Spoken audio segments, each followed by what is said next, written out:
ಒಂದು ಸಲ ಇಮ್ಯಾಜಿನ್ ಮಾಡ್ಕೊಳ್ಳಿ, ನೀವೊಬ್ರು ಮಿಡಲ್ ಕ್ಲಾಸ್ ಹುಡುಗ ಫಾರಿನ್ ನಲ್ಲಿ ಕಲ್ತು ಮನೆಗೆ ಬಂದ್ರೆ ಮನೆಯಲ್ಲಿ ಆರ್ಥಿಕ ಸಮಸ್ಯೆ, ಮಾಡಲು ಹೋದ ಕೆಲಸ ಕೈ ಹಿಡಿಯಲ್ಲ. ಆದರೆ ಅಪರಿಚಿತ ಶ್ರೀಮಂತ ಹುಡುಗಿ ಕೈ ಹಿಡಿದು ಬಿಡ್ತಾಳೆ. ಅಂದ್ರೆ ಅವಳ ದಯೆಯಿಂದ ಸಿಕ್ಕಿದ ಗ್ಯಾಜೆಟ್ ನಿಮಗೆ ಸೂಪರ್ ಪವರ್ ಕೊಟ್ಟು ಬಿಡುತ್ತೆ. ಅದರಿಂದ ನೀವು ಹಾರಬಹುದು, ಎಗರಬಹುದು, ವಿಲನ್ ಗಳನ್ನ ಬಡ ಬಡ ಅಂತ ಬಡಿದು ಹಾಕಬಹುದು. ಈಗ ಇಷ್ಟೆಲ್ಲ ಇದ್ದಿದ್ದು 2023ರಲ್ಲಿ ರಿಲೀಸ್ ಆದ ಬ್ಲೂ ಬೀಟಲ್ ಎಂಬ ಸಿನಿಮಾದ ಹೀರೋಗೆ ಸಿಕ್ಕಿದೆ. ಇದನ್ನ ಇಟ್ಕೊಂಡು ಅವನು ಏನು ಮಾಡ್ತಾನೆ ಅಂತ ನೋಡೋಣ ಬನ್ನಿ. ಮೂವಿ ಶುರು ಆಗುವಾಗ ಏರ್ಪೋರ್ಟ್ ನ ವಿಮಾನದಿಂದ ಒಬ್ಬ ಇಳಿದು ಬರ್ತಾನೆ. ಅವನ ಹೆಸರು ಹೈಮೆ ಅಂತ. ಫಾರಿನ್ ನಲ್ಲಿ ಓದಿ ಕಿತ್ತು ಗುಡ್ಡೆ ಹಾಕಿ ಬಂದಿದ್ದ. ಅವನನ್ನ ವೆಲ್ಕಮ್ ಮಾಡೋಕೆ ಅಂತ ಅವನ ಇಡೀ ಫ್ಯಾಮಿಲಿ ಕೂಡ ಅಲ್ಲಿಗೆ ಬಂದಿತ್ತು. ಅಪ್ಪ, ಅಮ್ಮ, ತಂಗಿ ಹಾಗೂ ಅಜ್ಜಿ. ಇವರಲ್ಲಿ ಒಂದು ಪೀಸ್ ಮಿಸ್ಸಿಂಗ್ ಇತ್ತು. ಕೊನೆಯದಾಗಿ ಅದು ಕೂಡ ಅಲ್ಲಿಗೆ ಬಂದು ತಲುಪುತ್ತೆ. ಈಗ ಮಗನನ್ನ ತಗೊಂಡು ಚಿಕ್ಕದಾಗಿ ಒಂದು ಪಾರ್ಟಿ ಮಾಡುವ ಅಂತ ಹೊಳೆ ಬದಿಯಲ್ಲಿ ಸಿಟ್ಟಿಂಗ್ ಹಾಕ್ತಾರೆ. ಖುಷಿಗೆ ಅಲ್ಲಿ ಕೂತಿದ್ದು, ಆದರೂ ಮಗ ವಾಪಸ್ ಬಂದದ್ದು ಬಿಟ್ಟರೆ ಖುಷಿ ಪಡುವ ಮತ್ಯಾವ ವಿಷಯ ಕೂಡ ಅವರ ಹತ್ತಿರ ಇರಲಿಲ್ಲ. ಮಾಡ್ತಿದ್ದ ಬಿಸ್ನೆಸ್ ಲಾಸ್ ಆಗಿತ್ತು. ಅದರಿಂದ ಸಿಕ್ಕಾಪಟ್ಟೆ ಸಾಲ ಆಗಿತ್ತು. ಸಾಲ ತುಂಬೋಕೆ ಅಂತ ಅಂಗಡಿ ಮಾರಾಟ ಮಾಡಿ ಆಯ್ತು. ಆದರೂ ಸಾಲ ತುಂಬಿ ಆಗ್ಲಿಲ್ಲ ಅಂತ ಈಗ ಲಾಸ್ಟ್ ಆಪ್ಷನ್ ಮನೆಯನ್ನು ಮಾರಲು ಹೊರಟಿದ್ದರು. ಇದು ಒಂದು ರೀತಿ. ಆದರೆ ಇದೇ ಗ್ಯಾಪ್ ಅಲ್ಲಿ ರಾಬರ್ಟ್ಗೆ ಅಂದ್ರೆ ಹೈಮೆಯ ತಂದೆಗೆ ಹಾರ್ಟ್ ಅಟ್ಯಾಕ್ ಆಗಿತ್ತು. ಇದನ್ನೆಲ್ಲ ಕೇಳಿ ಹೈಮೆಗೆ ತಲೆ ಹಾಳಾಯ್ತು. ಇಷ್ಟು ಗ್ರಹಚಾರದ ಗ್ರಹಗಳ ಮಧ್ಯದಲ್ಲಿ ಸಿಕ್ಕಿ ಹಾಕಿಕೊಂಡು ಪಚಡಿ ಆಗಿದ್ದರೂ ಇಡೀ ಫ್ಯಾಮಿಲಿಯಲ್ಲಿ ಟೆನ್ಷನ್ ಇರಲಿಲ್ಲ. ಈಗ ಮನೆಗೆ ಹೋಗುವ. ಇವರು ಮೆಕ್ಸಿಕೋದಿಂದ ನಿರಾಶ್ರಿತರಾಗಿ ಪಾಮೇರಾ ಸಿಟಿಗೆ ಬಂದವರು. ಹಾಗಾಗಿ ಸಿಟಿಯಿಂದ ಹೊರಗೆ ಇವರ ವಠಾರ ಇತ್ತು. ರಾತ್ರಿ ಮತ್ತೆ ಮದ್ಯಪಾನ ಮಾಡ್ತಾ ಅಣ್ಣ ತಂಗಿ ಇಬ್ಬರು ಇದೇ ಕಷ್ಟದ ಬಗ್ಗೆ ಮಾತಾಡ್ತಾರೆ. ನಾನು ಇದಕ್ಕೆಲ್ಲ ಒಂದು ಗತಿ ಕಾಣಿಸ್ತೇನೆ. ನನ್ನ ಹತ್ರ ಡಿಗ್ರಿ ಇದೆ, ಅದನ್ನ ಇಟ್ಕೊಂಡು ದೊಡ್ಡ ಜಾಬ್ ಮಾಡಿ ಸಿಕ್ಕಾಪಟ್ಟೆ ದುಡ್ಡು ಮಾಡಿ ಸಾಲಗಾರರ ಮುಖಕ್ಕೆ ಎಸಿತೇನೆ ಅಂತೆಲ್ಲ ಹೇಳ್ತಾನೆ. ಅದಕ್ಕೆ ಅವನ ತಂಗಿ ಮಿಲ್ಲಿ, ನೀ ಹೇಳಿದ ಹಾಗೆ ಮಾಡು, ಈಗ ಹೋಗಿ ಮಲ್ಕೋ ಅಂದು ಬಿಡ್ತಾಳೆ. ಮರುದಿನ ಇಬ್ಬರು ನೆಟ್ಟಗೆ ಕೆಲಸಕ್ಕೆ ಹೋಗಿ ಬಿಡ್ತಾರೆ. ರಾತ್ರಿ ಮಾತಾಡಿದ ಯಾವ ಕ್ವಾಲಿಟಿ ಕೂಡ ಆ ಕೆಲಸದಲ್ಲಿ ಇರ್ಲಿಲ್ಲ. ಅದನ್ನು ಮಾಡಿ ಇವನು ದೊಡ್ಡ ಮನುಷ್ಯ ಆಗೋದು ಅಷ್ಟರಲ್ಲೇ ಇತ್ತು. ಡಿಗ್ರಿ ಇರುವ ಅಣ್ಣನಿಗೂ ನೆಲ ಕ್ಲೀನಿಂಗ್ ಕೆಲಸ, ಸುಮ್ನೆ ಮನೆಯಲ್ಲಿ ಇರೋ ತಂಗಿಗೂ ಅದೇ ಕೆಲಸ ಆಗಿತ್ತು. ಹೈಮೆ ಗತಿ ಇಲ್ಲದೆ ಆ ಕೆಲಸ ಮಾಡ್ತಿದ್ದ. ಆಗ ಅಲ್ಲಿಗೆ ಕೋರ್ಡ್ ನ ಸಿಇಒ ವಿಕ್ಟೋರಿಯಾ ಕೋರ್ಡ್ ಬರ್ತಾಳೆ. ಆ ಕಂಪನಿಯ ವಿಚಾರಕ್ಕೆ ಆಮೇಲೆ ಹೋಗುವ. ಆದರೆ ಈಗ ಅಣ್ಣ ತಂಗಿ ಇಬ್ಬರು ಕೆಲಸ ಮಾಡ್ತಿರುವುದು ಅವಳದೇ ಮೆನ್ಷನ್ ನಲ್ಲಾಗಿತ್ತು. ಅವಳನ್ನ ಕಂಡ ಹೈಮೆಗೆ ಒಂದು ಸಲ ಬಕೆಟ್ ಹಿಡಿದು ಗುಡ್ ಇಂಪ್ರೆಷನ್ ಮಾಡಿಕೊಂಡು ಬಿಡುವ ಅಂತ ಅನಿಸುತ್ತೆ. ಕೈ ಮೇಲಕ್ಕೆ ಎತ್ತಿ ಗುಡ್ ಮಾರ್ನಿಂಗ್ ಮಿಸ್ ಅಂತ ಹೇಳ್ತಾನೆ. ಆದರೆ ವಿಕ್ಟೋರಿಯಾ ಕಣ್ಣಿಗೆ ಇವನು ಕಾಣಿಸೋದೇ ಇಲ್ಲ. ಆಗ ಮಿಲ್ಲಿ, ಸಾವುಕಾರ ಮಂದಿ ಕಣ್ಣಿಗೆ ಮಿಡಲ್ ಕ್ಲಾಸ್ ಅವರು ಇನ್ವಿಸಿಬಲ್ ಆಗಿರ್ತಾರೆ. ಅಕಸ್ಮಾತ್ ನಾವೇನಾದ್ರೂ ವಿಸಿಬಲ್ ಆದ್ರೆ ಬುಡಕ್ಕೆ ಕೈ ಹಾಕಿ ಎಲ್ಲ ಕಿತ್ಕೊಂಡು ಬಿಡ್ತಾರೆ ಅಂತ ಹೇಳ್ತಾಳೆ. ಈಗ ವಿಕ್ಟೋರಿಯಾಗಾಗಿ ಒಬ್ಬಳು ಕನ್ಯಾಮಣಿ ಒಳಗಡೆ ಕಾಯ್ತಾ ಕೂತಿದ್ದಳು. ಹೆಸರು ಜೆನಿಫರ್ ಕೋರ್ಡ್ ಅಂತ. ಈ ಜೆನ್ನಿ ವಿಕ್ಟೋರಿಯಾಳ ಅಣ್ಣನ ಮಗಳು. ಅವಳಪ್ಪ ಸತ್ತ ಮೇಲೆ ಇಡೀ ಕಂಪನಿಯ ವಾರಸು ಜೆನ್ನಿ ಆಗಿದ್ದರೂ ಎಲ್ಲ ವಿಕ್ಟೋರಿಯಾ ಕಂಟ್ರೋಲ್ ಅಲ್ಲಿ ಇತ್ತು. ಅವಳಿಗೊಬ್ಬ ಕ್ಯಾರಾಪ್ಯಾಕ್ಸ್ ಅಂತ ಘನಘೋರ ಅಸಿಸ್ಟೆಂಟ್ ಇದ್ದ. ಅವನು ಆ ಕಡೆ ಮನುಷ್ಯನೂ ಆಗಿರ್ಲಿಲ್ಲ, ಈ ಕಡೆ ಮಿಷನ್ನೂ ಆಗಿರ್ಲಿಲ್ಲ. ಅವನ ಹತ್ತಿರ ಆಮೇಲೆ ಬರುವ. ಈಗ ಜೆನ್ನಿ ಅಲ್ಲಿಗೆ ಬಂದ ವಿಷಯ ಕೇಳುವ. ಈ ಕೋರ್ಡ್ ಕಂಪನಿ ಜೆನ್ನಿಯ ತಂದೆಯ ಕಾಲದಲ್ಲಿ ದೇಶದ ಸೆಕ್ಯೂರಿಟಿಗೆ ಸಂಬಂಧಪಟ್ಟಂತೆ ಒಂದಷ್ಟು ಆವಿಷ್ಕಾರಗಳನ್ನು ಮಾಡಿತ್ತು. ಆದರೆ ಅದರಿಂದ ಶಾಂತಿ ಕಲಹ ಉಂಟಾಗುತ್ತದೆ, ಯಾರಿಗೂ ನೆಮ್ಮದಿ ಇರಲ್ಲ ಅಂತ ಅರ್ಧಕ್ಕೆ ನಿಲ್ಲಿಸಲಾಗಿತ್ತು. ಈಗ ವಿಕ್ಟೋರಿಯಾಗೆ ದುರಾಸೆ ಬಂದು ಅದನ್ನ ರೀಓಪನ್ ಮಾಡಿರ್ತಾಳೆ. ಆ ಇನ್ವೆನ್ಷನ್ ನಿಂದ ಸೈನಿಕರ ಬೆನ್ನಿಗೆ ಒಂದು ಡಿವೈಸ್ ಫಿಕ್ಸ್ ಮಾಡಲಾಗ್ತಿತ್ತು. ಯುದ್ಧ ಮಾಡುವಾಗ ಆ ಡಿವೈಸ್ ಆನ್ ಆಗಿ ಇಡೀ ಬಾಡಿಗೆ ಸೂಟ್ ಫಿಕ್ಸ್ ಮಾಡಿಬಿಡ್ತಾ ಇತ್ತು. ಜೊತೆಗೆ ಅದರಲ್ಲಿ ಸಿಕ್ಕಾಪಟ್ಟೆ ವೆಪನ್ ಆಪ್ಷನ್ ಇರ್ತಿತ್ತು. ಟೋಟಲ್ ಆಗಿ ಒಬ್ಬ ಆ ರೀತಿಯ ಸೈನಿಕ 1000 ನಾರ್ಮಲ್ ಸೈನಿಕರಿಗೆ ಸಮನಾಗಿದ್ದ. ಹಾಗಾಗಿ ಆ ಡಿವೈಸ್ ಗೆ ಓ ಮ್ಯಾಕ್ ಅಂತ ಹೆಸರು ಇಡಲಾಗಿತ್ತು. ಅಂದ್ರೆ ಒನ್ ಮ್ಯಾನ್ ಆರ್ಮಿ ಅಂತ. ಇನ್ನು ಕೆಲಸಕ್ಕೆ ಬಂದವರು ಕೆಲಸ ಮಾಡೋದು ಬಿಟ್ಟು ಬೇರೆ ಎಲ್ಲ ಮಾಡ್ತಿದ್ದರು. ಹೊಟ್ಟೆಯಲ್ಲಿ ಗುಡುಗುಡು ಶುರು ಆಗಿದೆ, ಚೂರೇ ಚೂರು ಇಳಿಸಿ ಬರ್ತೇನೆ ಅಂತ ವರ್ಕರ್ಸ್ ಟಾಯ್ಲೆಟ್ ಇದ್ದರು. ಒಳಗಿದ್ದ VIP ರೆಸ್ಟ್ ರೂಮ್ಗೆ ಮಿಲ್ಲಿ ಹೋಗ್ತಾಳೆ. ಹೊರಗೆ ಹೈಮೆ ಕಾಯ್ತಾ ಕುಂತು ಬಿಡ್ತಾನೆ. ಇನ್ನು ಈ ಜೆನ್ನಿಗೆ ಅದನ್ನ ರೀಓಪನ್ ಮಾಡಿದ್ದು ಇಷ್ಟ ಇರಲಿಲ್ಲ. ನಮ್ಮ ಕಂಪನಿ ಆರ್ಮಿಗೆ ಬೇಕಾಗಿರುವ ಪ್ರಾಡಕ್ಟ್ ಗಳನ್ನು ರೆಡಿ ಮಾಡೋದು ಬಂದ್ ಮಾಡಿದೆ. ಆದರೆ ನೀವು ಇದನ್ನ ಮತ್ತೆ ಶುರು ಮಾಡಿ ಎಲ್ಲರನ್ನು ಸಂಕಷ್ಟಕ್ಕೆ ಸಿಲುಕಿಸ್ತೀರಾ ಅಂತ ಹೇಳ್ತಾಳೆ. ಅದಕ್ಕೆ ವಿಕ್ಟೋರಿಯಾ, ನೋಡಮ್ಮ, ನಾವು ಇದನ್ನ ಶುರು ಮಾಡಿದ್ದು ನಮ್ಮ ಕಂಪನಿ ವಿಶ್ವದಲ್ಲೇ ಒಂದು ಸ್ಟ್ಯಾಂಡರ್ಡ್ ಮೇಂಟೈನ್ ಮಾಡಲಿ ಅಂತ. ಈ ಪಾಮೇರಾ ಸಿಟಿ ಒಂದೇ ನಮ್ಮ ಹಿಡಿತದಲ್ಲಿ ಇದ್ರೆ ಸಾಕಾಗಲ್ಲ ಅಂತ ಹೇಳ್ತಾಳೆ. ನಂತರ ಜೆನ್ನಿ ಯಾವುದೋ ಐಲ್ಯಾಂಡ್ ಅಲ್ಲಿ ಸಿಕ್ಕಿದ ಸ್ಪೇಸ್ ಡಿವೈಸ್ ಬಗ್ಗೆ ಪ್ರಶ್ನೆ ಮಾಡಿದಾಗ ಕ್ಯಾರಾಪ್ಯಾಕ್ಸ್ ಹಾಗೂ ವಿಕ್ಟೋರಿಯಾ ಸಿಟ್ಟಿಗೆದ್ದು ಬಿಡ್ತಾರೆ. ಅದರ ವಿಷಯ ನಿನಗೆ ಬೇಡ, ಇದೆಲ್ಲ ನಮ್ಮ ಕೆಲಸ, ನೀನು ತೆಪ್ಪಗೆ ನಿನ್ನ ಪಾಡಿಗೆ ಇದ್ದು ಬಿಡು ಅಂತ ಆವಾಜ್ ಹಾಕ್ತಾರೆ. ಆದರೂ ಈ ಪೋರಿ ಕೇಳಲ್ಲ. ಆಗ ಕ್ಯಾರಾಪ್ಯಾಕ್ಸ್ ಇವಳಿಗೆ ಒಂದು ಗತಿ ಕಾಣಿಸುವ ಅಂತ ಹೊಡೆಯಲು ಮುಂದೆ ಬಂದರೆ ಇಷ್ಟೆಲ್ಲ ಕಂಡಿದ್ದ ಹೈಮೆ ಹೀರೋ ಹಾಗೆ ಎಂಟ್ರಿ ತಗೊಂಡು ನಿಲ್ರಪ್ಪ ಅಂತ ಹೇಳ್ತಾನೆ. ಜೊತೆಗೆ ಹೊಟ್ಟೆ ಖಾಲಿ ಮಾಡಿಕೊಂಡು ಮಿಲ್ಲಿ ಕೂಡ ಹೊರಗೆ ಬರ್ತಾಳೆ. ಕೆಲಸದವರು ಇಷ್ಟೆಲ್ಲ ಮುಂದುವರೆದಿರುವುದು, ತಮ್ಮ ವಿಷಯದಲ್ಲಿ ಇಂಟರ್ಫಿಯರ್ ಆಗುವುದು ವಿಕ್ಟೋರಿಗೆ ಸಿಟ್ಟು ಬಂದಿತ್ತು.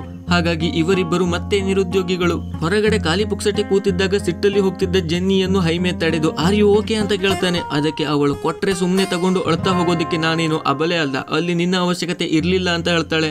ಅರೆ ರೇ, ಹೀರೋಗಿರಿ ಮಾಡೋಕೆ ಹೋಗಿ ಹೆಚ್ಚು ಕಡಿಮೆ ಆಯ್ತಾ ಅಂತ ಮುಖ ಸಣ್ಣ ಮಾಡುವಷ್ಟರಲ್ಲಿ ಅವಳ ಸಿಟ್ಟು ಇಳಿದಿತ್ತು. ನನ್ನಿಂದಾಗಿ ನಿನ್ನ ಕೆಲಸ ಹೋಯ್ತು ಅಂತ ಹೇಳಿ ನಂಬರ್ ಕೊಟ್ಟು ನಾಳೆ ಬಂದು ನನ್ನನ್ನ ಮೀಟ್ ಆಗು, ಅಡ್ರೆಸ್ಗೆ ಟೆಕ್ಸ್ಟ್ ಮಾಡು ಅಂತ ಹೇಳಿ ಹೋಗ್ತಾಳೆ. ರಾತ್ರಿ ಅವಳ ಹತ್ತಿರ ಅಡ್ರೆಸ್ ಎತ್ಕೊಂಡು ಬೆಳಿಗ್ಗೆ ಡೆಲಿವರಿ ಬಾಯ್ ಹಾಗೆ ರೆಡಿ ಆಗಿ ಸೀದಾ ಕೋರ್ಡ್ ಇಂಡಸ್ಟ್ರಿಯ ಆಫೀಸ್ ಮುಂದೆ ಹೋಗಿ ನಿಲ್ತಾನೆ.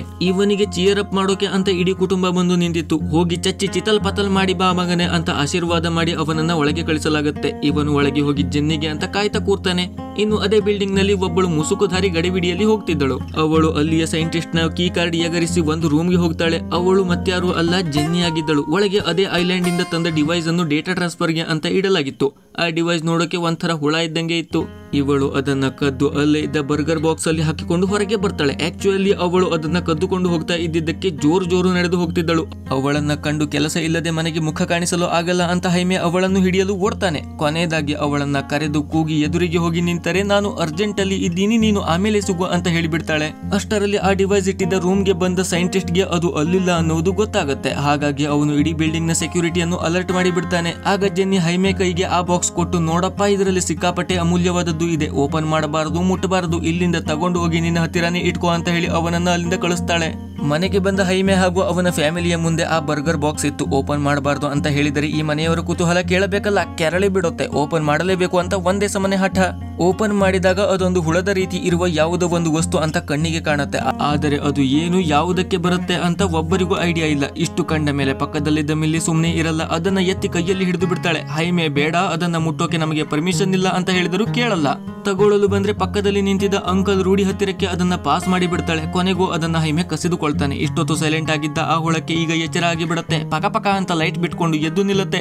ನೋಡ್ತಿದ್ದ ಹೈಮೆಗೆ ಇದೊಂಥರ ಮಜವಾಗಿ ಕಾಣ್ತಾ ಇತ್ತು. ಆದ್ರೆ ಹೆಚ್ಚೊತ್ತು ಅಲ್ಲ, ಆ ಹುಳ ಎಗರಿ ಹೈಮೆಯ ಮುಖಕ್ಕೆ ಕೂತು ಬಿಡುತ್ತೆ. ಎಷ್ಟು ಎಳೆದರೂ ಬರಲ್ಲ. ಬಿಡಿಸಲು ಬಂದ ಅಂಕಲ್ ರೂಢಿಗೆ ಶಾಕ್ ಕೊಟ್ಟು ಹಾರಿಸಿ ಬಿಡುತ್ತೆ.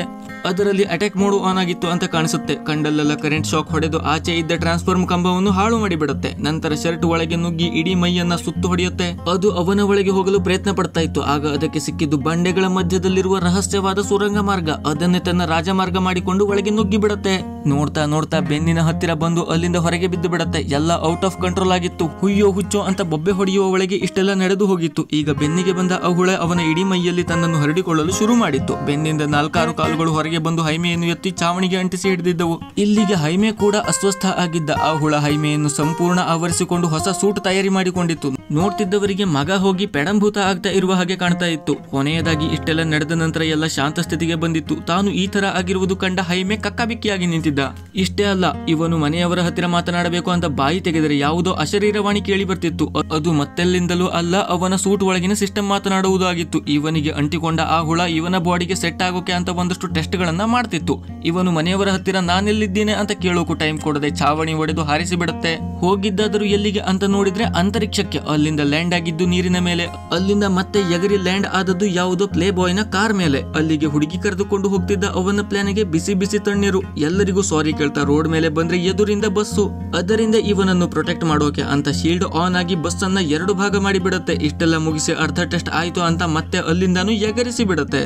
ಮನೆಯಲ್ಲಿ ಮನೆ ಮಗ ಹೊಗೆ ಹಾಕಿಸಿಕೊಂಡ ಅಂತ ಫೋಟೋ ಮುಂದೆ ಬತ್ತಿ ಹಚ್ಚಲು ಶುರು ಮಾಡಿದ್ರು. ಇನ್ನೇನಿದ್ರು ಊರಿಗೆ ಊಟ, ಗೋಡೆಗೆ ಫೋಟೋ ಅಂತ ಎಲ್ಲ ಫಿಕ್ಸ್ ಆಗಿ ಬಿಟ್ಟಿದ್ದರು. ಆಗ ಮತ್ತೆ ಛಾವಣಿ ಹೊಡೆದು ಹೈಮೆ ಪ್ರತ್ಯಕ್ಷ. ಮೈ ಮೇಲೆ ಬಟ್ಟೆ ಇಲ್ಲ. ಎಲ್ಲಿಗೆ ಹೋಗಿದ್ದೆ ಮಗ ಅಂತ ಕೇಳಿದ್ರೆ ಅಂತರಿಕ್ಷ, ಸಮುದ್ರ, ಬಸ್ಸು, ಲಾರಿ ಅಂತೆಲ್ಲ ಹಲುಬ್ತಾನೆ. ಸರಿಯಾಗಿ ಹೇಳಪ್ಪ ಅಂತ ಕೇಳಿದ್ರೆ ಮಗನಿಗೆ ನಿಲ್ಲೋಕು ನಿಶಕ್ತಿ. ತಲೆ ತಿರುಗಿ ಬಿದ್ದು ಬಿಡ್ತಾನೆ. ಎಚ್ಚರ ಆದ್ಮೇಲೆ ತಾನು ಮಾಡಿದ್ದೆಲ್ಲ ನೆನಪು ಮಾಡಿಕೊಂಡು ಬೆನ್ನಿಗೆ ಇನ್ನೂ ಇರುವ ಹುಳವನ್ನು ನೋಡಿ ಕಂಗಾಲಾಗಿ, ಇದೊಂದು ದೊಡ್ಡ ರೋಗ, ಇದಕ್ಕೊಂದು ಪರಿಹಾರ ಬೇಕು ಅಂತ ಕೂಗಾಡ್ತಾ ಜೆನ್ನಿಯನ್ನು ಹುಡುಕಿಕೊಂಡು ರೂಢಿಯ ಕಾರನ್ನು ಎತ್ತಿಕೊಂಡು ಅಲ್ಲಿಂದ ಹೋಗ್ತಾನೆ. ಹೋಗುವಾಗ ದಾರಿಯಲ್ಲಿ ಜೆನ್ನಿ ಕಳ್ಳಬೆಕ್ಕಿನ ಹಾಗೆ ಕಣ್ಣ ಮುಚ್ಚಾಲೆ ಆಡ್ತಾ ಇದ್ದಳು. ಇವನು ಹೋಗಿ ಕರೆದರೆ ಸೀದಾ ಬಂದು ಕಾರಲ್ಲಿ ಕೂತು ಬೇಗ ಇಲ್ಲಿಂದ ಹೋಗು ಅನ್ನುವುದೊಂದೇ ಮಾಡ್ತಾಳೆ. ಯಾಕೆ, ಏನಾಯ್ತು ಅಂತ ಕೇಳುವಷ್ಟರಲ್ಲಿ ಹಿಂದೆಯಿಂದ ಬುಲೆಟ್ ಫೈರಿಂಗ್. ಅಂದ್ರೆ ವಿಕ್ಟೋರಿಯಾಗೆ ಮೆಟಲ್ ಹುಳವನ್ನು ಕದ್ದಿದ್ದು ಇದೇ ಜೆನಿಫರ್ ಅಂತ ಗೊತ್ತಾಗಿ ಅವಳಿಗೆ ಗತಿ ಕಾಣಿಸಲು ಸೆಕ್ಯೂರಿಟಿ ಗಾರ್ಡ್ ಗಳನ್ನ ಬಿಟ್ಟಿದ್ದಳು. ಇವರು ಹೇಗೋ ಅಲ್ಲಿಂದ ತಪ್ಪಿಸಿಕೊಂಡು ಮನೆಗೆ ಸೇಫ್ ಆಗಿ ಬರ್ತಾರೆ.